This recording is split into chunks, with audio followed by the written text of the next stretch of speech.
Hey guys, welcome back to our podcast. Welcome.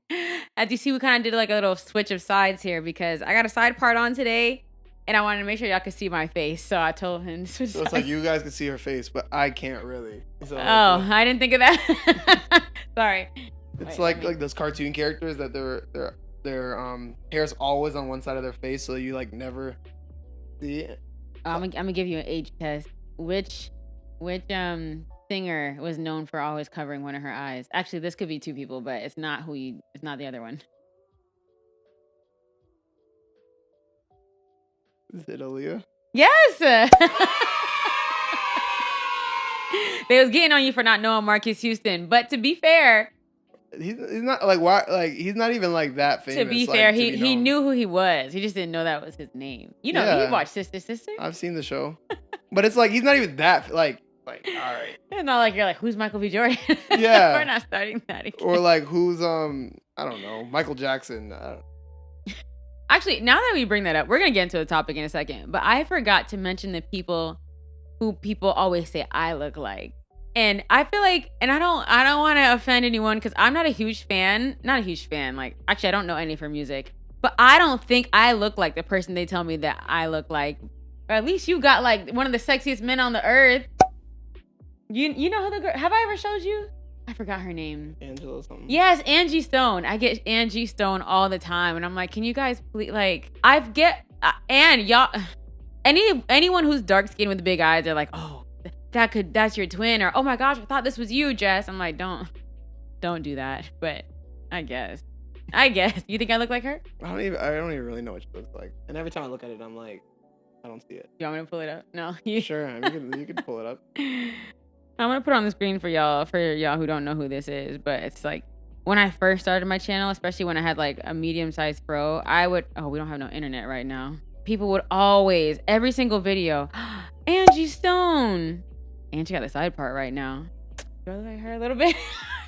Maybe a little bit. No, not at all. That's crazy. Oh man, that's funny. I know she's not Jill Scott, but I feel like she would sing Golden. Oh my gosh. She looks like a living my life like it's golden type of person. You're singer. So silly. Yeah, I don't know. I think it's just because we're dark skinned. We have like the big round eyes. Or she sings like To Be Real. All right, we can get into it. Is there anything else you wanted to say? No. There is not. All right, so Jonathan picked the topic this week. I've been picking them lately, but well, you wanted to clear something up before we even talk about anything. Oh, okay. We want to clear something up that we were talking about in our last video we were talking about growing up as church kids and how I had a little bit of church hurt. And I mean, some of the church hurt we put was on ourselves also about feeling like we had to be a certain way. But some of that felt like it was placed on us because we are pastors' kids. And I got a lot of comments of people who said a lot of the same things happened to them, and that's why they don't go to church, or that's why they left the church and didn't return. And I feel like in a way, I don't know, it may have been seen that we were kind of talking down on the church, and I don't want that to come across as what we were trying to say, you know? So, I mean, church hurt is a real thing, and I don't want to take away anyone's or invalidate anyone's feelings. But for me, it's like there's people at a church. People aren't perfect. So anywhere you go, someone's going to disappoint you. I mean, I know it's hard when it's like the people at the church, the place where you go for like your peace or your restoration to start off the new week or whatever people go to church for. Everyone's reasoning is different. But personally, I don't think that when one church hurts you, you just leave and you never go back. It's kind of like if you're dating a guy and the guy hurts you, you're just never going to date men again. Like everyone's different everywhere. I do think it's important to go to a church that better serves you. Not necessarily that, they match the way I think, because the way you think may not be good. Like the things that I was doing was not good. And I probably should have been read out of the church for some of the things that I was doing. Not that I really agree with the way that they did it. I do think that leaving churches is understandable, but I'm not sure if I don't necessarily support you get hurt at a church, you just never go back. Like, oh, I can't stand those church people because they're not the same everywhere. And not that I'm saying that's what some of you guys were saying, but I just kind of wanted to clear that up. I mean, I've been hurt at every church I've been to, but you know, you talk it out, you move forward. I do understand though, if like your pastor hurts you and you just can't sit there and listen to him every Sunday, you're being distracted. I would suggest that you go somewhere else. But I don't think that you have to leave at just like, there's one thing like, oh, that happened, I don't like it, I'm leaving and I'm never returning type of thing, you know? Yeah, I think that wherever there are people, there is a possibility of hurt because Mm-hmm. people are flawed and perfect. So at whatever your church you go to, it could be, like even like the churches planted like by the apostles in the Bible had all sorts of problems and hurting of each other, right? Because we're people and people are flawed. Yeah. So where people is like where you can get hurt, the church is also where you can go for your healing. Oh yeah. You're So the good at same this. so the same hurt, like the same place that that could have hurt you, like someone else in that place who's acting as an agent of God can be the result of your healing. Like the Bible like refers to us as the hands and feet of Jesus, Mm-hmm. right? So like the way that God wants to care for a lot of you guys is through people, right? And then the people gathering in the church. So the church not meaning like the building, because there's nothing special about the 4 walls. building. Oh Yeah. yeah, about the four walls, but the people in the building that are all living and have that connection with Jesus is the best place for you to be, for you to receive the healing from the hurt that you received in the first place. Like that Mm-hmm. healing that you're looking for won't be found outside of life-giving community. Yeah. So I think that designation is important. Just because like you were hurt in a place doesn't mean like, oh no, man, I'm tired of this church thing. I'm not religious. I'm spiritual. Mm-hmm. Like the people's like, oh, my personal relationship with Jesus. Why do I need to bring anyone else into it? It's that we're all designed to be in community. We're all designed to love in community and relate in community. And outside of that, you can do okay, but you're never gonna get to your full potential of what you're never gonna get to your full potential of what you're designed to be unless it's found within community. That's good. Yeah. So we just wanted to clear that up. Not like trying to call anybody out, but I was reading the comments and I was afraid that we were pushing out a certain narrative. And I do understand what we were talking about in how our last podcast would kind of push that out. But we were just talking about our experiences. I mean, we both still go to church. We both go to different churches. I mean, kind of the same for you, but kind of different. But yeah, we support the church. We don't support everything every church does, and that's never gonna happen. I don't think I'm ever gonna find the church that does everything the way I want it to be done. But maybe that's a good thing, because everything the way I want things to be done sometimes ain't the way things should be done. Because I be slapping people up. So just wanted to clear that up, clear the air on that one. Yeah. So as far as the topic for today, I don't know if this is gonna be very long, but I kind of wanted to talk about the lies that we believe, right? So that's kind of like the overarching topic. And the only reason I started thinking about this was at our church's freedom group. So it's like a group where it's a group of like you meet once a week and there's like a booklet and you're going through it, and it basically it's try to help you get free from whatever is holding you back. Mm-hmm. And like the topic for the week was the lies that we believe. So we're going through it, and I'm like, I kind of feel like I don't really have anything for here. But like as it unfolded, I started to think, I'm like, dang, I wish I had the book in front of me, but are there a list of like there's a list of things, and it's all things that aren't necessarily true, but that like we believe. So Mm-hmm. for me, I was just feeling like in like in our family, in our relationship, especially with our house and everything, like I had to be in control of everything. Like that if I wasn't in control of stuff, the things were gonna fall apart. Making sure like we're on top of like our finances, making sure that I have all my stuff from my job under control, and just the whole idea of like control in general. And then I was feeling constantly stressed, like when something would go awry, like or like me or Jess would spend more money on something than the budget had allowed, or we decided to, just whatever, like anything that was going not according to the plan that I had set in my head, it would really stress me out. I was chilling.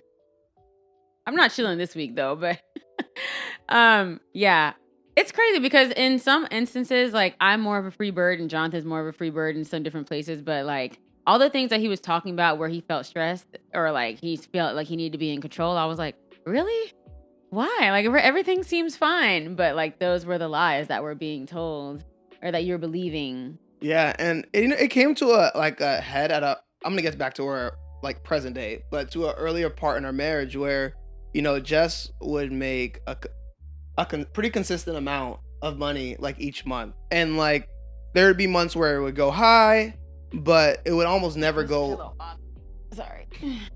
It would almost never go below a certain amount of money, and so like we would make our budget every month. And one month, like, it was, like, considerably lower. Yeah. Like, considerably lower. And in my head, it's like, even though we have good saving habits and whatnot, I just didn't think it could go that low. So, like, one morning I woke up and Jess looks at me. And, like, I'm at the side of the bed and I'm just, like, thinking. I'm just, like, that man was so stressed. And she's like, what's wrong with you? And I'm like, what are we going to do? Yeah, because like, relax. Because my mind was going to all this stuff, all these things that, like, for example, like, what if... for whatever reason, like YouTube blows up, like the United States cancels YouTube. Like, how are we gonna pay our bills? How are we gonna? And like my mind was just racing because I have this thing where like I just want to be like in control. I don't think I'm controlling, but like in my head at least. I mean, you can tell me if you think I'm controlling. Whoa. No, you made a face. She's trying to pretend like she didn't make a face. Like you guys all. I'm gaslighting. Rewind a little bit. They won't see it. It was so subtle. Only you would see it. Rewind. And you're gonna zoom in, and she went. I don't think I'm controlling, but like in my head at least. I mean, you can tell me if you think I'm controlling. Whoa. No, you made a face. Yeah, but. I don't think I'm controlling, but like inside that when things aren't necessarily going according to plan, I start to, you start to clench a little bit. Yeah. It gets a little jittery or like. Yeah. A little uneasy. Yeah. But yeah, so it started to come ahead in the group, and I'm like talking about, my control thing. And I was explaining to the group, it's like, I know that God says that like he's Jehovah Jireh, which means like he's our provider. Mm-hmm. But it's like, even though I know that with my head, like I don't functionally believe it, right? Like, because if I functionally believed it, I wouldn't be so worried, But it like that night, so I was talking to Jess about it in the car on the way home, right before we were about to go to sleep. And it's so it seems so silly now, but like I had like a mini breakdown. But she told. Wait, did I know this? Yeah, because she told me, it's like, Jonathan, like when I was washing the clothes, like your shirt got stained. Oh yeah. Like your favorite shirt got stained, and our washing machine just does that sometimes. Like we need to like I don't know figure it out. It's either the washer or dryer, where like it looks like an oil stain or I don't know. Yeah, something. if y'all know what that is, please help us out in the comments. Like we're trying to clean it. Like yeah, but it doesn't do it every time. It just does it sometimes. It was like my favorite shirt got stained, and like. I was just like over it. I'm like, oh my gosh, like get off of me. Like, I know, and I'm like trying to on top of me. I'm trying to turn up. He's like, I can't right now. I'm like, bruh. Like I wasn't blaming. This is your window of opportunity. I'm trying to do something. No, she said that she was trying to do something before, but she only tried to do something after I was upset when the shirt was messed up. Anyways, trying to feel better. But anyways, like that night I was just like, I don't know, I was just going over my head, just feeling like out of control, and. In the morning, I woke up and like when I was having my quiet time, God kind of basically like told me like if you can't even control like keeping like a shirt, if you can't even control keeping a shirt like clean or like right, what makes you think that you're gonna be able to control all these other aspects of your life? Mm-hmm. It's like nothing. It's like I had an illusion of control. Like that I was able to hold it all together, which is why I felt so stressed because like I felt so stressed because it's not my job to hold all those things together in the first place. If that makes sense. So like I'm trying to juggle like all these things and I'm like I just keep feeling like things are falling from the crack. It's kind of like last time I was preaching, I gave this illustration about like how trying to walk with being in control of everything. Mm-hmm. is like trying to hold like you try to like pick up all your clothes Mm-hmm. or like the laundry, and you don't like have a basket, Mm-hmm. and like you're trying to pick up all the stuff, and then something just keeps falling, Mm-hmm. and then like you can't walk without something else like falling out. Mm-hmm. That's what I felt like, and it's because I wasn't supposed to be carrying it like that. Mm. So it's kind of like God checked me in that I really will take care of all the things that need to be taken care of. It's like, just how I will look over like the grass of the field, or the like or like the flowers that just grow, like wildflowers that grow. Like I take care of those things. You don't think I'll take care of you? So it's just that like God, I feel like God kind of checked me in like in a lie that I believed, that just wasn't true. Mm-hmm. So I kind of wanted to ask you, are there anything that you have that's like a lie, that you've believed? Oh yeah. I mean, I'm trying not to believe the whole like. I just recently spoke about this on my vlog. Also, I meant to say this in the beginning as well. We apologize that this podcast is going up late, but next week we'll be back to our regular schedule. But anyways, I just spoke about this on my vlog that probably went up before this, that I don't know if it's like imposter syndrome, or like I just constantly feel like I'm not good enough for where I'm being placed. And I feel like people see me way above than I see myself. Like people constantly ask me to do things that I feel like I'm not qualified for, and I'm like, why are y'all? I feel like people are doing too much. I'm like, you're doing too much. Like that's not my thing. Like why are you making me do this? Like stop forcing it. So I constantly feel like I'm not good enough. Even sometimes when it comes to like being a wife, and I'm like, oh my gosh, I'm just not doing this. I'm not handling this right. I'm not doing this well. Like when they asked me to be a table lead at our church for like the freedom group he's talking about, I'm like, bro, like I'm not ready. Like I'm not ready for that. And like I just got nominated for this thing, and I'm like, I'm not what y'all think I am. Like why are you putting me here? Like in these spaces. I'm like, I don't see it. Like I do think I'm good. I don't think I'm good enough for certain things, and it's kind of weird because I used to always, I don't know if it's always, but I used to get called conceited a lot when I was younger, which I never understood because I got made fun of so much for being dark skinned. Like nobody liked dark skin. So I don't know where the conceited thing came from. But I remember so hard trying to reverse that by constantly pointing out the bad things then. Because like I never wanted anyone to feel like I thought I was better. Like even if someone's like, oh my gosh, Jess, I love your hair. I'll be like, I know, but I got a little bit of lace showing right here. Like I'll always try to like bring it back so people don't think that I think I'm too good, or like that I'm better than them. But I think that I've done it so much that like I really do believe, well, that I'm not better than anybody, but like I don't see myself where other people see me because I've been like trained to make sure I lower myself to not make anyone feel that I think I'm too good. And now I really don't think I'm too good. I don't think I'm good enough. So I didn't have any revelations yet. Well, I guess like what do you think, if you acknowledge that that's the lie, Mm-hmm. then I guess like speaking the truth over your life. Yeah, it's like I speak the truth over my life, and then another situation will come up where I'm put in a certain situation where I'm like, how am I here? I don't get it. It's like I feel like I constantly get elevated once I accept where I am. I'm like, okay, fine, I do deserve to be in this space. I did a good job with this. I did blah blah blah. I'm doing well, and then I get put in a higher place. I'm like, bro, put me back where I just was comfortable. Like I belong where I just was. I reached acceptance, and now it's like I'm somewhere else. I'm like, I don't belong here. I'm not good enough for this. I don't know. Yeah, like I see that. That's spirited. I'm joking. You gotta say that's spirit in you. It's coming out right. Yeah, but that I see that air in you of that. When everyone thinks more highly of you and the things that God's blessed you with, like natural talents and natural giftings, than you do. So where it's like you will.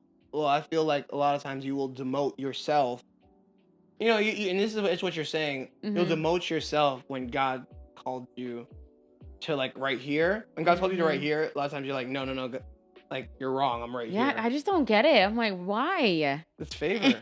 I just like, I don't feel equipped.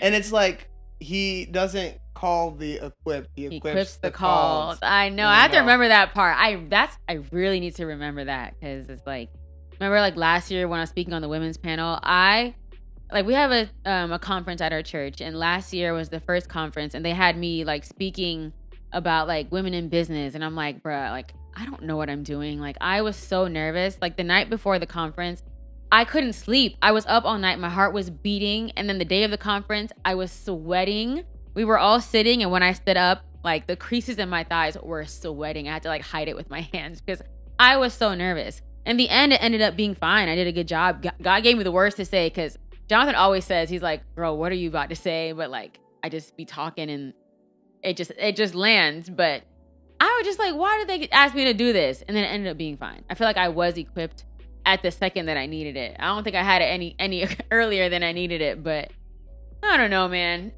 I don't know. Yeah, it's like God's not gonna call you to any place where he plans to leave you.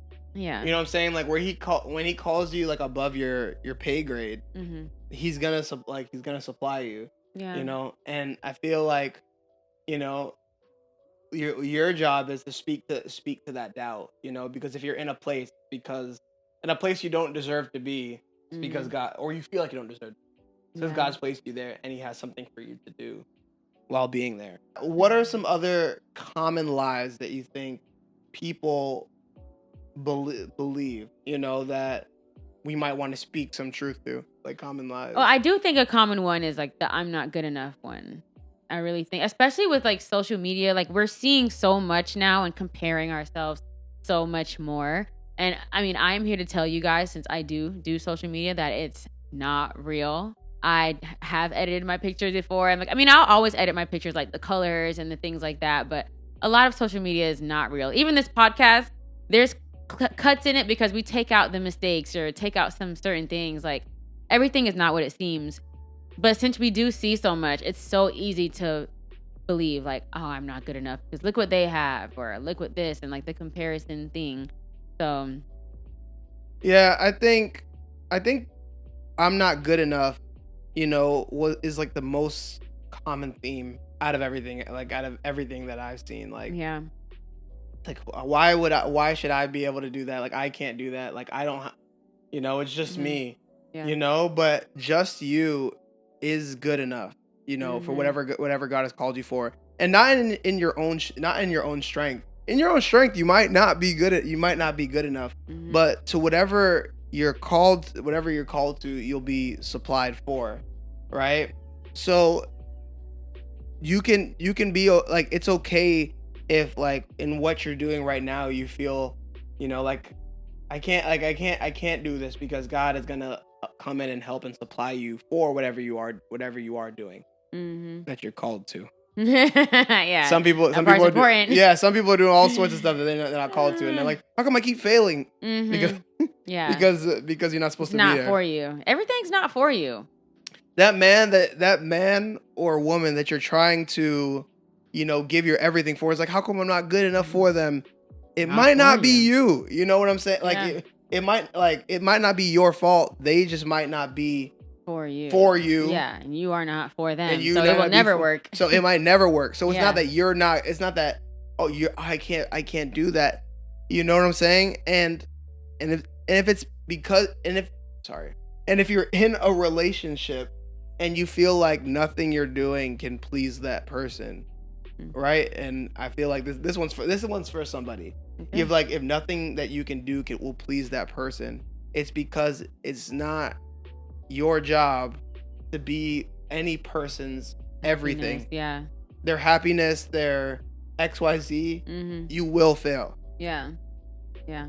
You're 100% going to fail. You're never going to feel like you're enough because that's not your job. That kind of reminds me of like when we first started dating, and like at that time you had like really like anxiety and like thoughts of like depressed.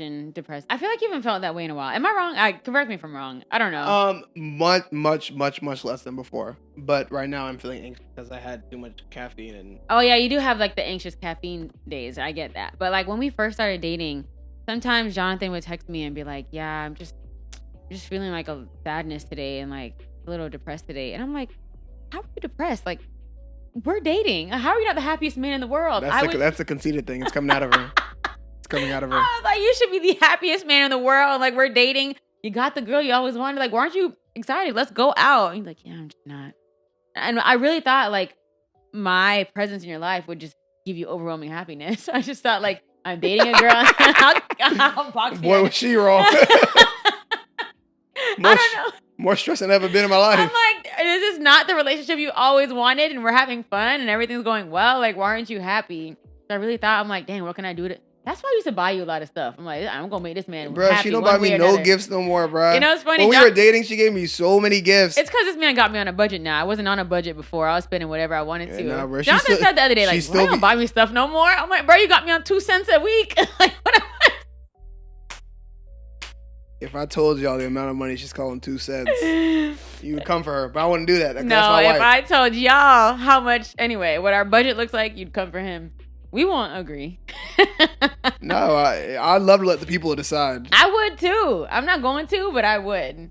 Anyways, that's not the point. No, I'd let her have whatever she wants. The point is that I just thought that I was I was responsible for your happiness or your sadness. Like if you weren't feeling good, I'm like, what did I do? Like, why isn't he happy? What did I do wrong or something? But like, that's just, you can't do it. That's not your responsibility. You could help, but it's not your responsibility to make sure someone's happy. I feel like I think that's a super common lie that people believe, that like I am responsible for X person's happiness. Mm-hmm. You are not responsible for anyone's happiness. Yes. You know, you're not responsible for anybody to be anybody's joy, to be, you know, they're my peace. I mean, you shouldn't be someone's chaos. Yes. But like, you aren't designed to be someone's everything. So what that I'm saying. do you believe in the be his peace thing, where they say to be his peace? Yeah, I'm just talking more in general. Like if someone has, like if you're doing like what you like, it's not your job to make sure that someone's satisfied with their life. With their life, yeah. With their relationship with each other, maybe. I mean, but maybe, but I'm saying if someone's unhappy, it might not be because of you. Even if they're unhappy with you, sometimes it's because they might be asking you to be someone you're not. Yeah, asking you to be their Jesus. You know what I'm saying? Don't do that. Can't do it. You know, or like, I was not nailed on the cross, brother. I can't help you. Yeah, just like you need something bigger than me. No crown of thorns here.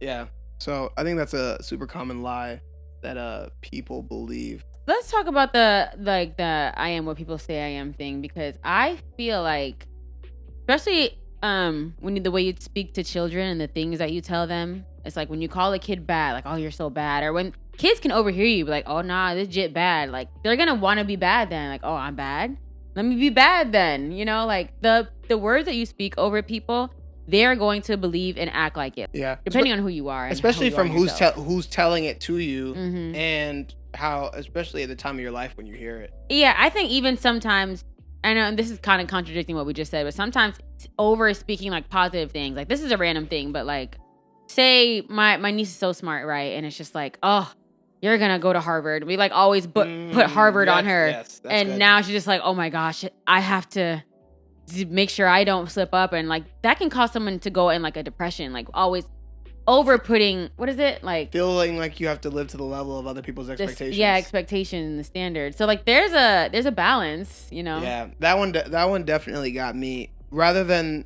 like, and I think that's a huge part of like kind of like the formation of like me, like in a bad way, like in the part in the things that everything I was not just stressed about, but in where I feel like I had to live up to people's expectations. You know, it's like, you know, I'm XYZ and XYZ's son. Mm-hmm. You know, I'm like my father's son and my mother's son. I'm your grandfather's grandson. Yeah. You know, you got to go to X school. Oh my gosh, you did. And it's like the weight of expectations, where I feel like if I didn't accomplish all the things that people had set out for me, then I would be a failure. Mm-hmm. You know, or that I wouldn't be worth it, or I wouldn't be worthy, or, you know, that I'd be a failure. So like, I was working so hard, and anytime I saw a flaw, and I started to associate myself with those things. Mm-hmm. So anytime I failed in anything,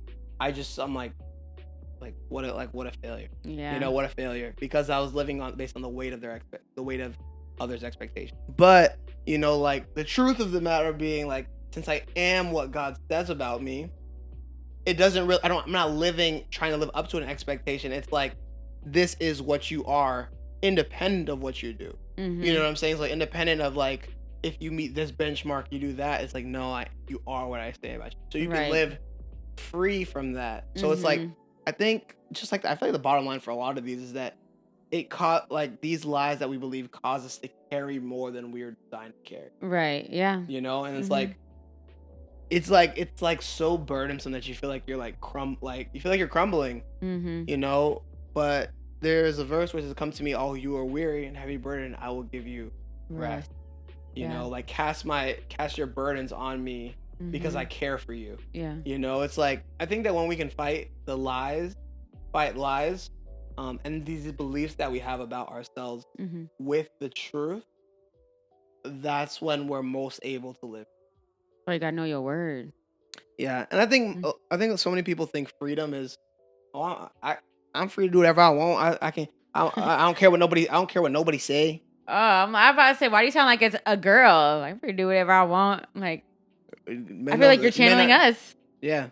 Huh? It's only a woman. You know, it's like, where it's like, I'm free to do whatever I want. Like, I don't care what anyone else says. Right. I'm gonna go have sex with whoever I want. I'm gonna wear whatever I want.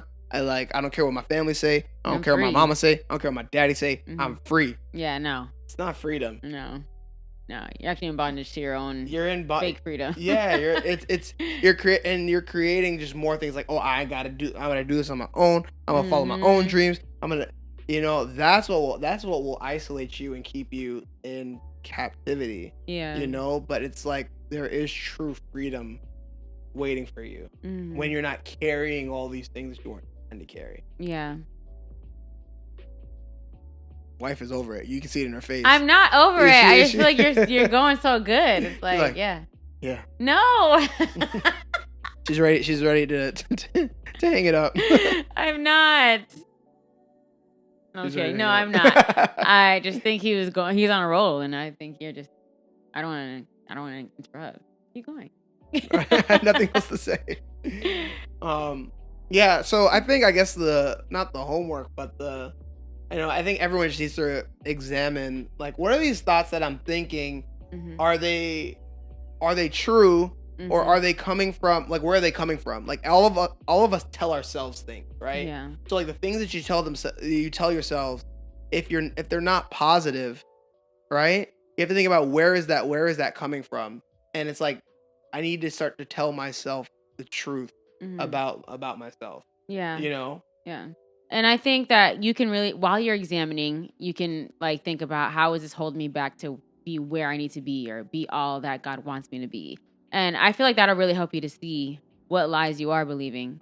So, I mean, we might not all have the t-shirt awakening moment, but you don't have to have the moment. You don't need like oh my gosh, it all came to me in a whirlwind moment. It's like where you are right now, like you can kind of start to parse through, you know, those things those lies that you believe. And as you think about it, I believe, and pray about it, I believe that God will start to reveal them to you so you can address them. Because you need to know, like, like the first step of anything is realizing you have a problem. Yeah. You have to, like, especially like if you're living in a cycle where it's like, I can't break out of this cycle. Like I keep going back to that same guy. I keep going back to the same thing, or I keep feeling the same way. It's like, what am I believing? Because what you believe ends up becoming in your action. Like, let your actions flow out of what you believe. Yeah. Because out of whatever you truly believe. Because you might believe something in your head, but out of what you believe in your heart, that's where your actions are going to flow. What is it, like the manners of the heart? What's that verse? I know what it is, but I'm going to misquote it. So okay, me too. All right, cool. Yeah, but the outflow of what you believe is what your actions are going to be. So if you keep going back to somebody that you know isn't good for you, you might believe, I'm not good enough to deserve better. And if you don't love, like, if you're not in a position where you love yourself enough to know that you do deserve good things, there are good things. Yeah, you do deserve good things, or there are good things for you, and you'll keep going back to garbage. Right. You know? So it's like that lie, once it's finally addressed, is that's when you can start to address it with the truth and live in freedom. Yeah. You know, so trying to find those lies and like asking God, what are these lies I'm believing, I think is the key to your freedom. Yeah. In a large part, the key to your freedom. And just speak positive over yourself, because whatever you water will grow. Like, you keep saying the negative things over yourself, you're going to believe them too. Like, even if you don't believe the positive things you're saying about yourself, say them anyways, because eventually it'll start to shift your perspective, and then you'll see the shift in the way you act and the way you speak and all that stuff as well. So sometimes you got to fake it till you make it. I have to start telling myself too, like, I belong here. Oh, I am good enough. Oh, I'm going to kill this. And I have to take away the whole, like, oh, I'm being conceited or I'm talking myself up. Like, oh, I'll do it in my head so that it comes out. But I can't continue with the, bro, I'm going to blow this. This is going to go horrible. Like, oh, I'm not going to get this, or I'm not good enough. I don't belong here. I have to change my thoughts so that I can stand on my 2 feet. Even if the things don't work out well, I know that I did my best, or like I did belong where I was. And I'm not landing right now. I'm not landing. No, you're doing great. It's just not landing. It doesn't feel real either. I feel like I'm forcing what I'm saying so that I can have something to say. Why is it not working? You should keep that in. That's funny.